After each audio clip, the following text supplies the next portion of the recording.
So welcome to this week's CybHER conversation brought to you by Peraton. My name is Janessa Palmieri. On behalf of Peraton, we are proud to partner with CybHER to bring you these weekly conversations. For those of you who are joining us today for the first time, CybHER is a program out of Dakota State University in Madison, South Dakota that works to motivate, empower, and educate young women in cybersecurity. Just a reminder, at any point during the program, you can ask a question via the Q&A at the bottom of your screen. I am very honored to introduce today's speaker, Dr. Chenxi Wang. How are you? Very happy to be here today. So do I start now, or is there another preamble we go through? Yes, you can start now. Okay. So very happy to be here. I can't see the audience, so just a virtual wave here. So I am sitting in my home in Silicon Valley, California right now. I'm originally from China, came to the US for college and stayed for grad school. I got my PhD in computer science with a specialty in computer security, and that's more than 20 years ago. So after that, my first job was teaching computer security at Carnegie Mellon University as a professor. So there I established a research career. I did a lot of different networking security research and applied cryptography. And then I went to the industry. So what that means is I left academia to take a job with an industry organization, a company. It's actually a startup. So trying my hand at taking some of the research into products and taking the product to market. And after that, I tried my hand at an operator role in the company, an executive, and I was also the VP of research at Forrester Research, which is one of the large market research firms out there. So with those different roles, I've gathered the experience outside of research of what does a cybersecurity market look like? How does it work to take a piece of technology and build that into a product and to sell the product to the market? So it's a very different skill set than just the technology-centric research and building the tech. And those different things allow me to have I would say, a fairly broad comprehension and really appreciation to the market in general.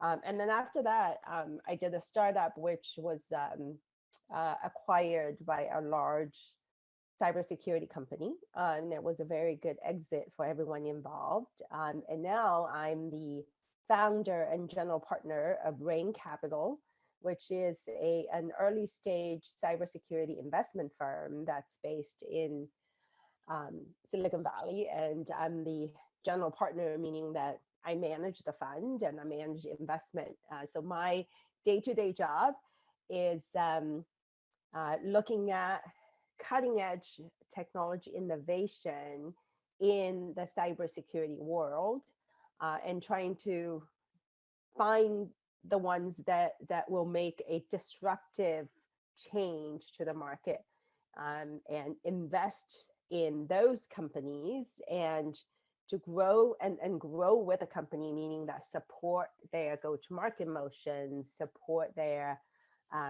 company growth, and eventually see those companies exit, meaning that some of them will go IPO and some of them will get acquired by a large entity.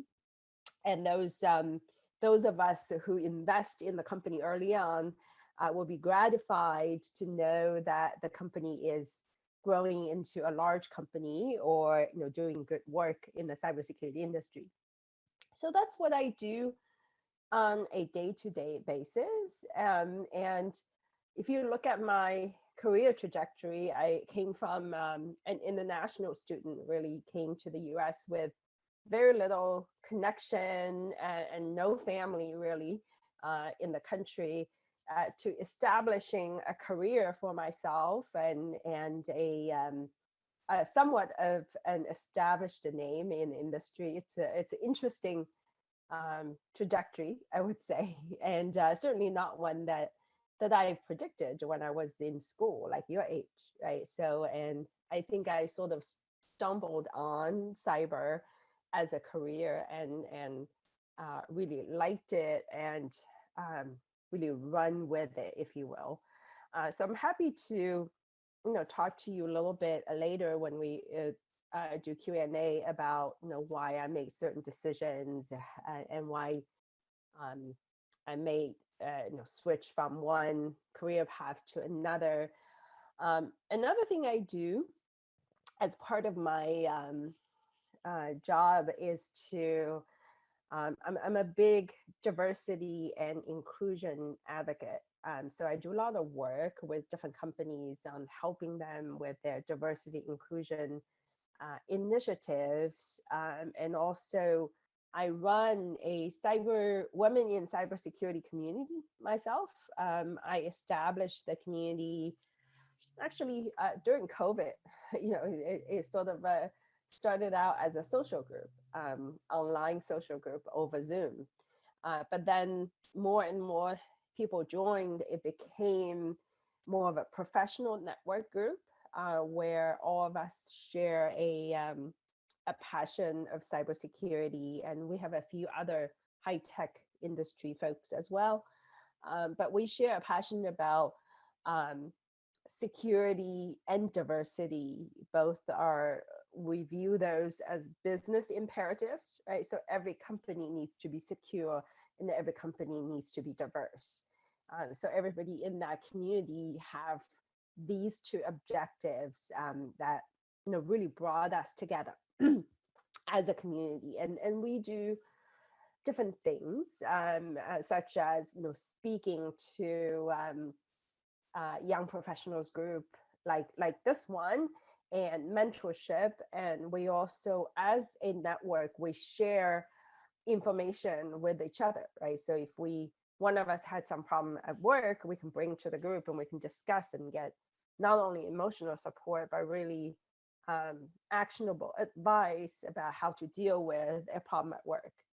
And we also share knowledge and information. Like we just did a session within the group about what it is to look out for ransomware attacks. And if you are a CISO means Chief Information Security Officer, what are the most important things you need to put in place in terms of a ransomware defense? And it's not just a technological discussion.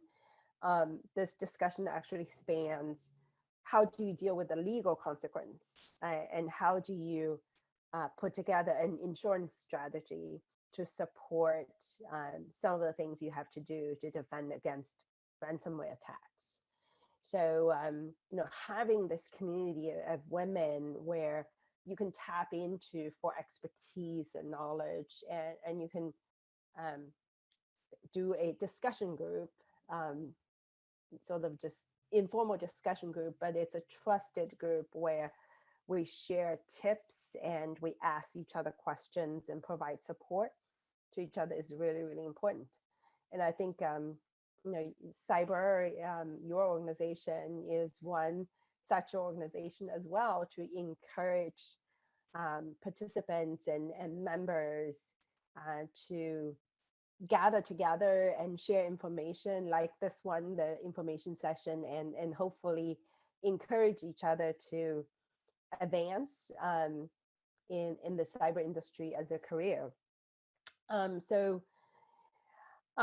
Let's see, one of the things it's very interesting right now is how high profile cybersecurity threats are, right? You see it in part of the headline every day in the media. And it wasn't like this when I was in school, your age, right? So I picked cybersecurity as a concentration because I loved math and I was doing applied crypto, right, as a course, and I loved that course because it jives with my mathematical mindset.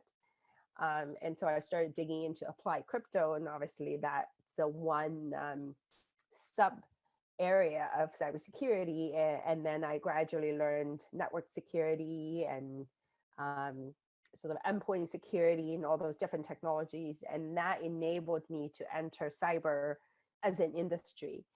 So that's why I said I was sort of accidentally stumbled upon cyber, and turned out to be a really great choice. And as you see today, right? So we have the threat landscape has completely changed since when I first entered the industry. And today you're faced with a high level of threat and also a high level of complexity in terms of the infrastructure and the applications that you need to protect, because every company is going through what we call digital transformation, right? So your information, your applications are in the cloud, and partially that's controlled by someone else. And you have to make sure that what you do as part of this infrastructure will keep your customers and your employees secure. And today's security leadership, cybersecurity leadership, is not an easy job to do. And that's why there's actually a lot of innovation needed for the industry. And because of that, I used to joke that I have job security probably for the rest of my life. And it's it's a good sector, industry sector to be in. And I think all of you will find a very rewarding career ahead of you. So with that, maybe we will take questions and whatever you guys want to know about my career, my work, and what I see out in the industry. I'm happy to answer those questions. Thank you so much for being with us today. We are so glad to hear about your journey and to learn from your expertise. We have a few questions in the Q&A already, and I have a bunch of questions. I was busy scribbling down on my little post-it notes as you were talking, so I don't forget the questions. But first off, you had mentioned you are a big advocate for diversity and having good mentorship and having good support system, right? So one of our audience wants to know, why do you think it's so important to have connections or mentors when joining the cyber world? So I think it's probably not unique to the cyber world. It's important to have connections and mentors, because when you, especially early on in your career, when you enter any industry sector, you're going to be someone with limited view into the industry, just because you're young and you had limited experience, right? And sometimes things that are obvious to you may not be the most important things to focus on. And sometimes there are opportunities that you simply don't see or you're not exposed to. So it's always important, and not just in cyber, in other industry as well, to have a network of people that you can rely on for advice, for feedback, and sometimes they open doors for you. They'll say, hey, I will connect you with so and so, and this person, maybe they're recruiting, or maybe this person has a really interesting viewpoint on some of the things that may be important to you. So one thing I've always done really well in my life, I would say, is networking. I'm a natural networker. I just love meeting new people and establish connection, and it turns out it came very handy in my work. So that's one thing I would encourage all of you to do, because in fact, the more you talk to people, the more you learn about different things, and it will enrich not only your experience, but also enrich your viewpoint, right? So you become more nuanced, and you'll have more interesting viewpoints to share with people as well. In your career so far, you've worn so many hats. You are a faculty member and then you were an IT executive, and you've been a vice president, and now you're a founder and a general partner Mhm. of an investment firm. So, of all of these, do you have a favorite role? um, out of the things I have done, I would say my role in Forrester research, which was I was the VP of research there. I really enjoyed it because it's a research role. What that means is it allows me to really exercise my creative analytical skills. So I had a lot of data to play with, and I would have, again, lots of conversations with different people and collecting different viewpoints. And then I would sort of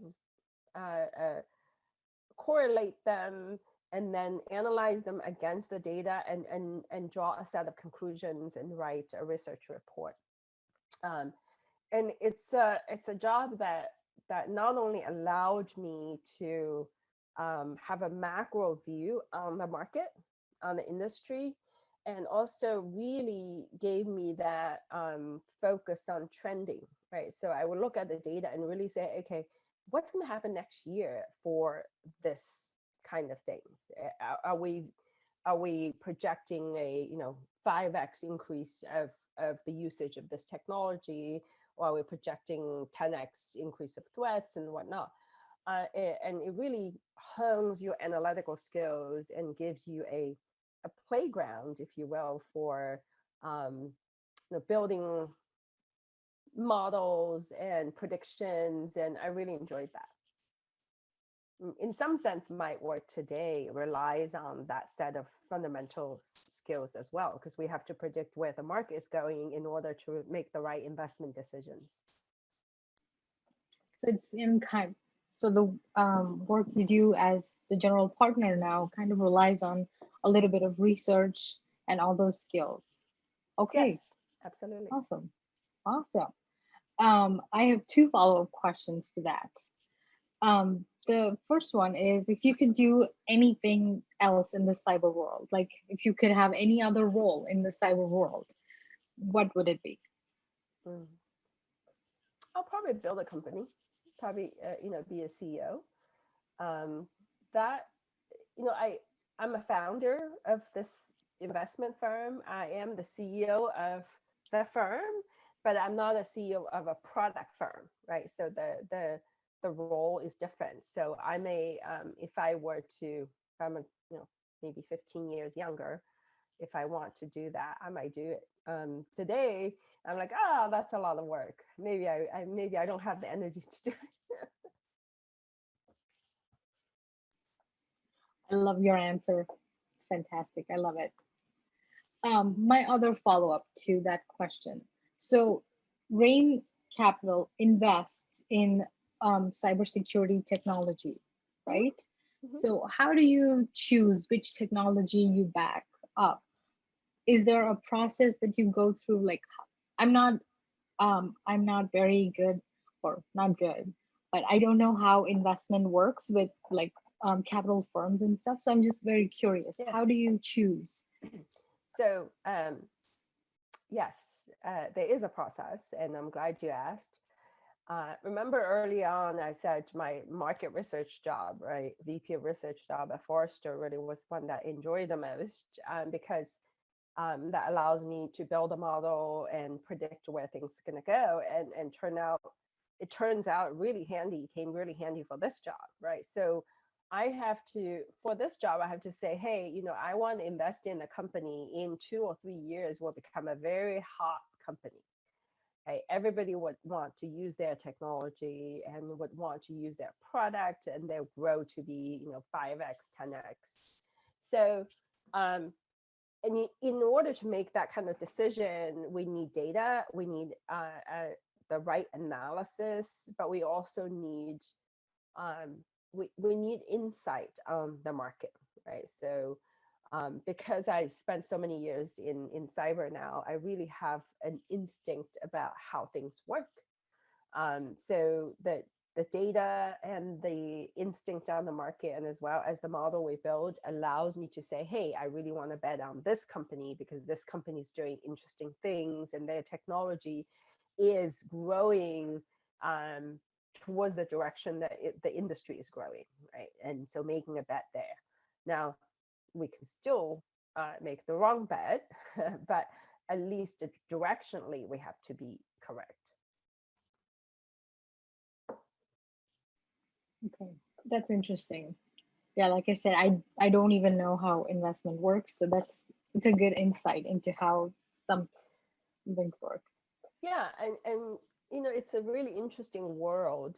If you think about some of the companies, the valuations are sky high, right? These days, you can invest in a company that's the company itself is evaluated at $100 million, and 2 years later, they may be valued at $1 billion, and then immediately, you know, your investment goes up 10x, and so those kind of deals is what you want to find. Yes, and so think about these days, obviously you put your money in the bank and it doesn't grow that much, right? And so if you are able to find a good investment project and you put your money there, obviously it's very risky. I'm not saying you should do it, but you know, certain institutional investors put money on a, you know, in a fund like mine, and I put money in a company that in 2 years will grow 10x and return to the investors. That's a very phenomenal growth as compared to, you know, putting your money in the bank. So a 10x growth would be awesome, though. Yeah, absolutely. Yeah. So I have do you guys use Snapchat? Snap? Oh yeah. Yeah, you do, right? So there is a school that's not too far from me. The school has an endowment fund, and they put $20,000 in Snap's early investment round. 20,000, right? Only 20,000. And when Snap went IPO, the return to the school is $20 million. Yeah. Whoa. So that's how a good investment works. That is awesome. So many zeros. So many new zeros. 20 million you have to count. You know, there's how many? 9 zeros, right? Yeah. No, oh my God. 7 zeros. 7 zeros. 20. Yes, 7 zeros. 7 zeros. Went from 4 to 7. That is awesome. So with Rain Capital, if you are able to, what are some technologies that you've invested in? Are you able to sure share that information? Okay. We invested in a few cloud security companies because a lot of organizations are moving to the cloud, and the way cloud works is different than, you know, building your own data centers and building your own network. So the security technologies that you use to secure the cloud workloads are going to be different than the traditional products you use. So that is immediately an innovation opportunity, right? So we invested in quite a few cloud security companies, and one of them grew so fast that they gave us, their valuation went up 5x in 6 months. So it's we talked about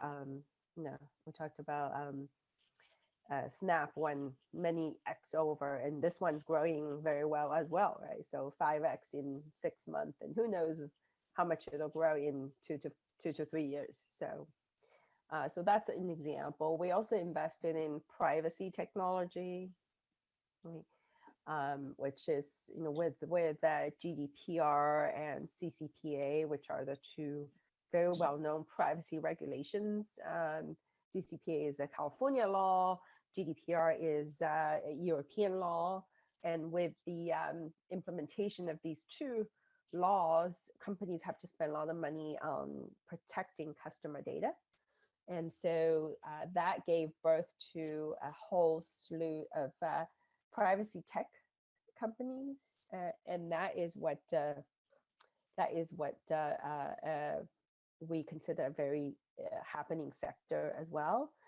And we also invested in data security, in threat detection. So in fact, we're just about to put money in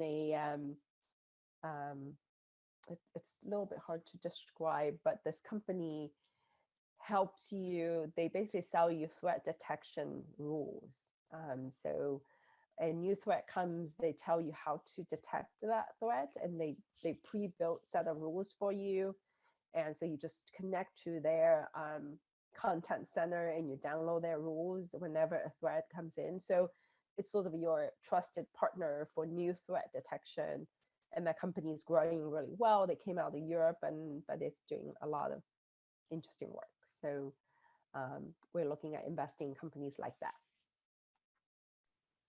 That is fascinating. The threat rules, I like that. It's fascinating. Yeah.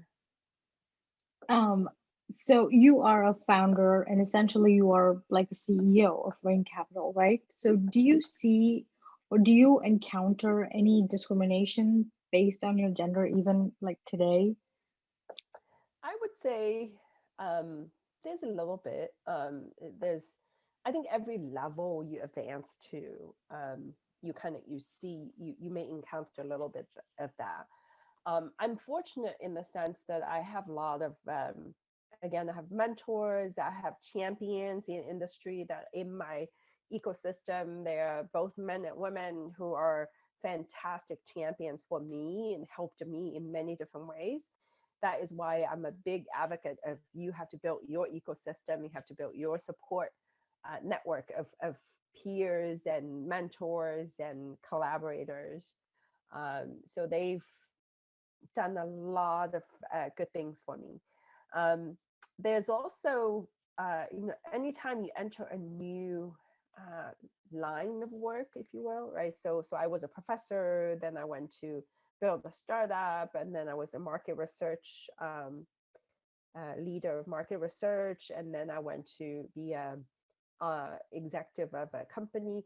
Anytime you enter a new line of work, you will meet skepticism, right? People will say, "Can she do it?"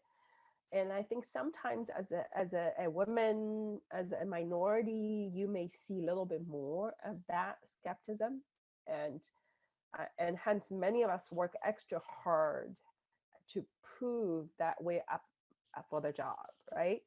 And you may have to do that as a woman or as a minority, but I think it doesn't go away. Even in my, like when I enter the investment professional, investment profession, rather, they lot of long time investors in the investment community, they will be like, "Who are you? And what have you done? What have you invested in?" And so you have to work against that stereotype. It's just so sad, but I sincerely hope it changes soon because this is not it's not conducive to the world, right? We need more diversity, we need more encouragement, we need everything. And I yeah, I could go into a whole rant about that, but unfortunately we are out of time, and we will wrap up the Q&A with one last question for you. What advice would you give to all the young people that are watching this session? I think if I were to give myself advice, now to the 20 years younger me, I say one of the things that is, don't be afraid. I have in the past, I think, maybe passed on opportunities or didn't do certain things because I didn't think I was ready for it. I was like, maybe nobody will want me for this, or maybe I'm not ready for it. But in fact, I was the one who put restrictions on myself, limitations on myself, rather than somebody else.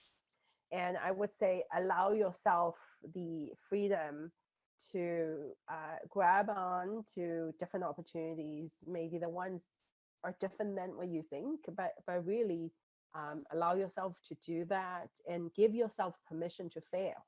Like, don't be afraid to say, "Hey, I'm going to fail, hence I'm not going to do it." But allow yourself the permission, give yourself permission to fail, because you're going to fail different ways in early on, and even later on in your career, you will fail. But as long as you learn from those experiences, that's a valuable experience to have. And so give yourself, really allow yourself to do different things and grow from different experiences, and do not be afraid.